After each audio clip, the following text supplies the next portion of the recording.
अस्सलाम वालेकुम dear student, उम्मीद है आप सब खैरियत से होंगे। जी तो डियर स्टूडेंट, मैं आपका सर आकिब हुसैन और आज के इस लेक्चर में मैं आपके साथ शेयर करूंगा 10th क्लास उर्दू की पेपर्स की, यानी कि साल 2024 का जो पेपर है उर्दू का वो किस तरीके से आएगा, क्या उसका पेपर पैटर्न है। एक तो ये चीज आपके साथ शेयर करूंगा, साथ आपको ये भी बताऊंगा कि ऐसे कौन से 3 क्वेश्चन है कि जिनकी अगर आप अच्छे से तैयारी करें तो आप इजीली हो जाएंगे पास, यानी कि फेल होने का जो डर है वो आपका खत्म हो जाएगा। ठीक है, फेल आप नहीं होंगे, सिर्फ आप 3 क्वेश्चन की अच्छे से तैयारी कर लें और 3 क्वेश्चन के अंदर जो भी मवाद शामिल होगा। ठीक है, और फिर उसके बाद हम बात करेंगे कि आपका जो 75 का जो पेपर है उसको फिर आपने कैसे कंप्लीट करना है। तो चलिए लेक्चर का करते हैं आगाज और यहां फर्स्ट ऑफ ऑल तो अंडरस्टैंड करते हैं अपने पेपर पैटर्न को। देखिए स्टूडेंट, आपका जो पेपर होता है, पेपर में टोटल जो क्वेश्चन होते हैं वो होते हैं जी 7। ठीक है, जो आपका जी पहला क्वेश्चन होता है यानी कि सवाल नंबर जो आपका जो 1 होता है, ठीक है, वो तो आपका होता है जी हिस्सा मरूजी का होता है। ठीक है, किसका हिस्सा मरूजी का होता है, सवाल नंबर आपका 1। और याद रखिएगा जी हिस्सा जो मरूजी होता है वो आपका होता है जी 15 नंबर का, यानी कि 15 नंबर की आपकी मरूजी होती है। अब देखते हैं कि 15 नंबर की जो मरूजी है वो कहां कहां से आ रही है जी। जो आपका जो हिस्सा नसर है, ठीक है स्टूडेंट, उसमें से जो आपको एमसीक्यूज आएंगे, ठीक है, वो आएंगे जी आपको 7 एमसीक्यूज आपको आएंगे। ठीक है, उसके बाद आ जाएंगे हिस्सा नजम पे, हिस्सा नजम में से आपको एमसीक्यूज आएंगे 2। ठीक है, और फिर उसके बाद हिस्सा गजल में से आपको आएगा जी 1 एमसीक्यूज आएगा। ठीक है, फिर उसके बाद आपको जी कॉजन शाह ग्रामर की रूह से आपको 3 एमसीक्यूज आएंगे।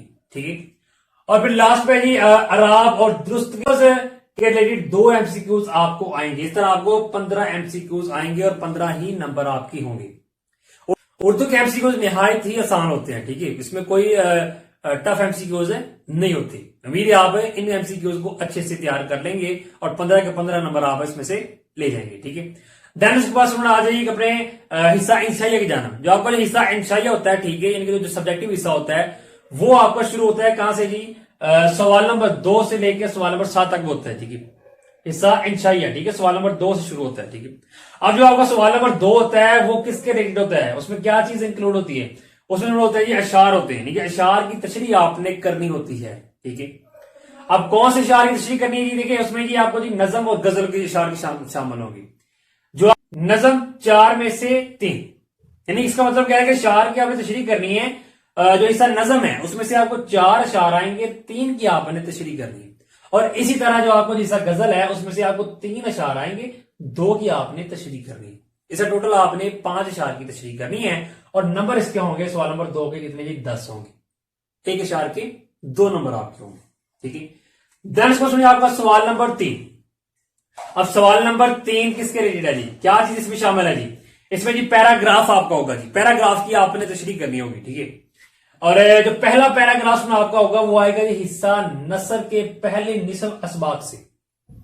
जो आपका हिस्सा नजर है ना, ठीक है, जो आपकी कहानी है, ठीक है, उसमें जो पहली जो हाफ होंगी, ठीक है, पहला जो पैराग्राफ आएगा वो पहले इनके निसफ हिस्सा से, यानी कि हाफ से, और फिर उसके बाद दूसरा पैराग्राफ जो आपको आएगा वो बकिया निसफ हिस्सा से होगा। अब इस पैराग्राफ के अंदर आपने करना क्या होता है, देखिए आपने करना क्या होता है कि आपने मुसन्नफ का नाम भी लिखना है। ठीक है, उसमें लिखा होता है कि सबक अनवान लिखें, मुसन्नफ का नाम लिखें, खत चिद अल्फाज की मायनी, ठीक है, और तशरीह, ये सारी चीजें आपने करनी होती है।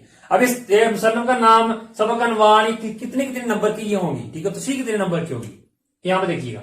मुसन्नफ का जो नाम है वो होगा आपका जी आधे नंबर का। ठीक है, सबक अनवान आप लिखेंगे वो उसका भी आपको आधा नंबर मिलेगा। देन इसके पास जी अल्फाज मायनी, जो अल्फाज मायनिया कुल 4 होंगे। ठीक है, 4 अल्फाज मायनी होंगे। ठीक है, और हर अलमायनी का आधा नंबर होगा। ठीक है, इस तरह अल्फाज मायनी के टोटल नंबर जो होंगे वो होंगे 2 नंबर। ठीक हो गया, और फिर उसके बाद आ जाए तशरीह, हर पैराग्राफ की 5 नंबर, यानी कि इस हिसाब से फिर 2 पैराग्राफ आपको आएंगे। ठीक है, 2 ही आपने करने हैं, यानी कि फिर 1 पैराग्राफ आप कितने नंबर का होगा, 5 नंबर का 1 पैराग्राफ होगा। 2 पैराग्राफ आपको अटेम्प्ट करने होंगे। इस तरह सवाल नंबर जो 3 है वो भी होगा जी 10 नंबर का होगा। ठीक है, अब आ जाइए सवाल नंबर 4 पे। सवाल नंबर 4 वो है किसके रिलेटेड जी, मुख्तसर सवालात इसके अंदर होंगे। ठीक है, अब मुख्तसर सवालात कहां कहां से आएंगे, हिस्सा नजर में से आपको 5 शॉर्ट क्वेश्चन आएंगे, मुख्तसर सवालात आएंगे, और उसके बाद हिस्सा जो नजम है उसमें से 2 और हिस्सा गजल में से 1 आपको आएगा।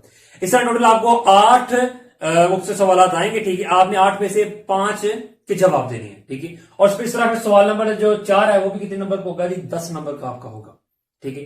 देन इस क्वेश्चन आ जाए जी सवाल नंबर 5 में। सवाल नंबर 5 किसके रिलेटेड है जी, उसमें क्या चीज हमारे सबक का खुलासा। अब सबक का खुलासा कहां से आएगा, देखिए जो पहला खुलासा होगा वो किताब के पहले निसब से, यानी कि जो आपकी कहानियां टोटल जितनी भी हैं, ठीक है। पहला जो खुलासा आएगा पहले आप में से, और दूसरा खुलासा जो आएगा वो अगले निसब यानी कि अगले आप में से आएगा, ठीक है। इस तरह जो आपका जो खुलासा है, ठीक है, सबक का वो होगा कितने नंबर का जी, 5 नंबर का आपका खुलासा होगा, ठीक है। 5 नंबर का आपका सबक का खुलासा होगा, ठीक है। देन आइए सवाल नंबर 6 पे। सवाल नंबर 6 जो सुनना होगा उसमें क्या जी शामिल होगा, उसमें जी मजमून आपके होंगे, ठीक है, मजामीन होंगे। और जो आपकी जो मजामीन है वो आएंगे जी पहले निसब में से एक, दूसरे से एक और दिए गए अनुमानात में से एक, ठीक है। यानी कि शुरू से एक, दरमियान से एक और लास्ट से एक आपको आएगा, ठीक है।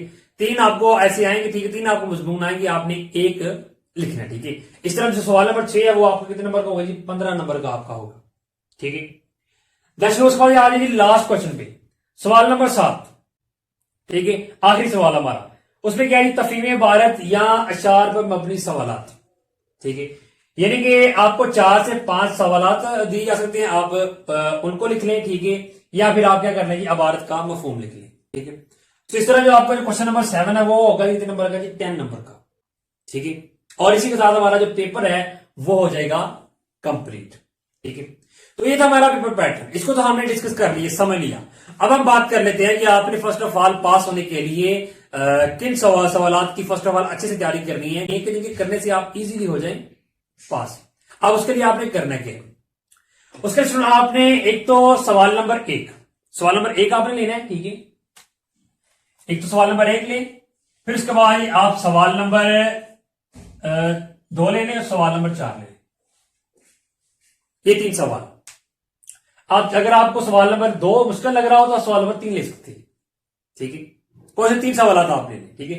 1, 4 तो ये कंफर्म, क्योंकि सवाल नंबर 1 है वो तो थी मरूजी, और मरूजी उर्दू की बहुत ही आसान होती है, ठीक है। उसमें से आप 15 में से 15 नंबर आप ले जाएंगे। अगर 15 के 15 नंबर हम यहां पे लिख लें और प्लस सवाल नंबर 2 पे देखें तो कितने नंबर का, 10 नंबर का, 10 नंबर आप यहां पे ऐड करें। सवाल नंबर 2 के भी अगर आप अच्छे से अटेम्प्ट कर लेते हैं, ठीक है। और फिर लास्ट उसके बाद सवाल नंबर 4 के आपको मुख्तसर सवाल है, वो भी कितने नंबर का जी, 10 नंबर का, ठीक है। अगर 10 नंबर इसके भी ऐड कर रहे हैं और इन तीनों सवालों को आप अच्छे से अटेम्प्ट कर लेते हैं, ठीक है, तब अगर आप इन सब काउंट करें और फिर कितने नंबर आपके पास आ जाएंगे जी, 35 नंबर आपके पास आ जाएंगे, ठीक है। और 75 में से आपको 35 नंबर आपके आगे हैं, 30 नंबर आपको चाहिए इस बार पास होने के लिए, 40% आपको नंबर चाहिए, पास आप इजीली हो गए, ठीक है, ये 3 सवाल की तैयारी करने से, ठीक है। अब बाकी जो फिर आपका 75 का जो पेपर है उसको फिर आपने कंप्लीट करना है, तो फिर उसके लिए आपने फिर ये जो बाकी क्वेश्चन है, क्वेश्चन नंबर 3, 5, 6 एंड 7, ठीक है, इन पे आप फिर अच्छे से फोकस करेंगे, ठीक है, इनके अच्छे से आप तैयारी करेंगे। और एक बात और याद रखिएगा स्टूडेंट के उर्दू का जब आपने पेपर अटेम्प्ट करना है, ठीक है, तो फर्स्ट ऑफ ऑल तो आपने उन चीजों को लिखना है जो कि आपके लिए एक तो आसान भी हो, जैसे कि मुख्तसर सवालात हैं, ठीक है, एक तो आसान होता है, ठीक है। अक्सर बच्चे तो यही करते हैं कि पहले तो मुख्तसर सवाल लिखते हैं। पहले आपने काम में करना है कि जो चीज आपको अच्छे से आती है, ठीक है, उसको पहले आपने लिखना है।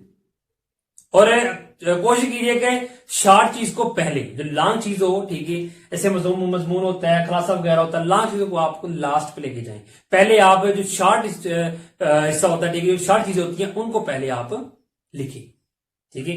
पहले आपने जो चीज अच्छे से आती है उनको अच्छे लिखना है, ठीक है, पहला काम आपका ये, बाकी काम आपने फिर बाद में करना है जी। तो डियर स्टूडेंट, ये था हमारा आज का लेक्चर, जिसके अंदर हमने अंडरस्टैंड किया किसको जी 10th क्लास उर्दू की पेपर स्कीम को, साथ हमने ये भी समझा कि फिर आपने पास होने के लिए कौन से 3 क्वेश्चन की तैयारी करनी है, ठीक है। और फिर भी अगर आपका कोई क्वेश्चन हो, किसी चीज की आपको ना समझ आई हो, तो आप मुझे कमेंट में लाजमी पूछिएगा। फिर दुआ में याद रखिए स्टूडेंट, अल्लाह हाफिज।